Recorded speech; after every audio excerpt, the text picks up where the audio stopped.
Halo semuanya, Assalamualaikum warahmatullahi wabarakatuh. Bertemu lagi dengan saya, Syifa Nur Abiad, dengan NIM 2005296 dari Program Studi Ilmu Ekonomi dan Keuangan Islam Universitas Pendidikan Indonesia. Di video kali ini, saya akan membahas mengenai kurva penawaran agregat dan kurva penawaran agregat menurut teori klasik. Sebelum membahas lebih jauh mengenai kurva penawaran agregat, saya akan membahas sedikit mengenai apa sih teori penawaran agregat itu.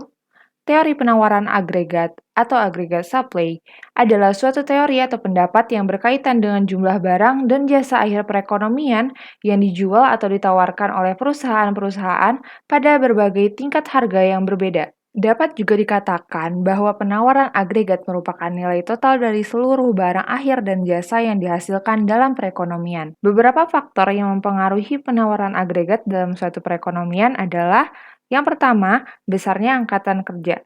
Yang kedua, besarnya stok kapital atau stok modal.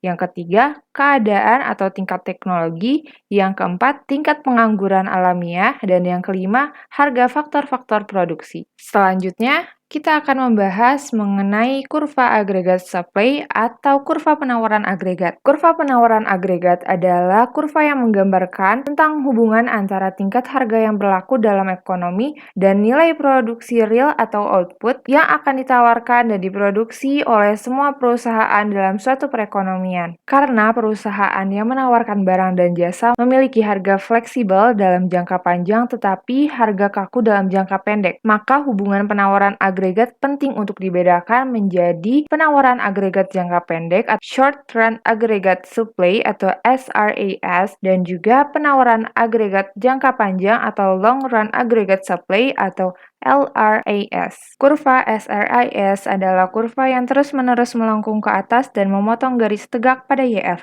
Kurva AS semakin tinggi tingkat kenaikannya, artinya harga yang lebih tinggi akan mendorong lebih banyak pasokan. Garis kurva SRAS berbentuk horizontal karena tingkat upah dan harga sudah ditentukan sebelumnya atau tidak dapat diubah dan harganya menyesuaikan output.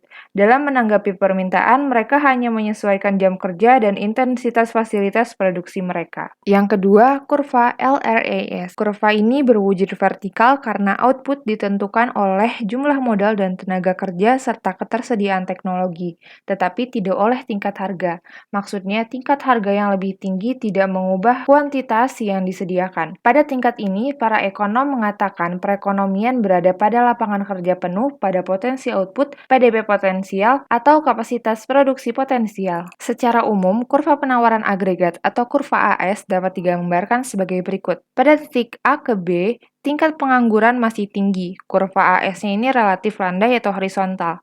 Maksudnya penambahan produksi nasional dapat dilakukan perusahaan-perusahaan pada harga yang relatif tetap karena tingkat penggunaan barang modal belum mencapai kapasitas optimum dan upah masih relatif tetap. Dari titik B ke C, yaitu titik pada garis tegak pada tingkat kesempatan kerja penuh, kurva AS bertambah tingkat kenaikannya, karena pengangguran sudah semakin menurun dan kapasitas pabrik-pabrik sudah mencapai optimum. Kemudian, pada titik setelah C, kurva AS keadaannya semakin tegak, karena tingkat kesempatan kerja penuh tercapai. Selanjutnya adalah kurva AS atau agregat supply menurut teori klasik. Gagasan atau pandangan kaum klasik yang sangat penting mengenai agregat supply adalah bahwa tingkat output dan harga keseimbangan hanya bisa dicapai jika perekonomian berada pada tingkat kesempatan kerja atau full employment dan keseimbangan dengan tingkat kesempatan kerja penuh atau equilibrium with full employment itu hanya bisa dicapai melalui bekerjanya mekanisme pasar bebas atau free operation of market mechanic. Berdasarkan teori ekonomi klasik, maka perekonomian ditentukan oleh 4 hal. Yang pertama, jumlah barang modal yang tersedia dan digunakan dalam perekonomian atau kapital. Yang kedua, jumlah dan kualitas tenaga kerja yang tersedia dalam perekonomian atau labor. Yang ketiga, jumlah dan jenis kekayaan alam yang digunakan atau quantity. Dan yang keempat, tingkat teknologi yang digunakan atau teknologi. Pada intinya, model makroekonomi dari kaum klasik memiliki beberapa implikasi yang penting. yaitu kesempatan kerja penuh selalu terwujud, karena kesempatan kerja penuh dianggap kondisi yang ideal atau normal dari suatu perekonomian. Yang kedua, pergeseran permintaan agregat atau agregat demand hanya akan mempengaruhi tingkat harga, tetapi tidak mempengaruhi tingkat output real, keseimbangan, dan kesempatan kerja di dalam perekonomian. Yang ketiga, penawaran merupakan faktor kunci dari pertumbuhan ekonomi. Menurut kaum klasik, stagnasi ekonomi yang terjadi merupakan akibat dari kegagalan atau ketidakmampuan di dalam meningkatkan atau mengembangkan input-input tersebut. Yang keempat, inflasi yang terjadi akibat ketidakmampuan bank sentral. Menurut kaum klasik, inflasi di dalam perekonomian timbul sebagai akibat kegagalan dari pemerintah atau bank sentral untuk mengendalikan laju pertumbuhan jumlah uang beredar. Menyangkut penawaran agregat, kaum klasik tidak membuat perbedaan antara kurva penawaran agregat jangka pendek dan kurva penawaran agregat jangka panjang. Kaum klasik hanya ada satu kurva penawaran agregat, yaitu kurva penawaran agregat yang tegak lurus atau vertikal, yang menunjukkan bahwa jumlah output barang atau jasa yang sama akan ditawarkan berapapun harganya. Dengan kata lain, jumlah output barang atau jasa yang ditawarkan itu tidak bergantung pada tingkat harga.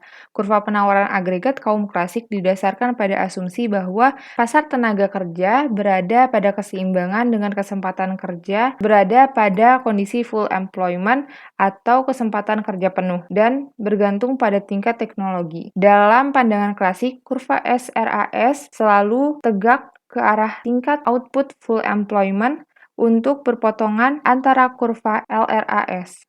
Sekian video yang dapat saya sampaikan. Terima kasih atas perhatiannya. Mohon maaf atas kesalahan yang saya perbuat.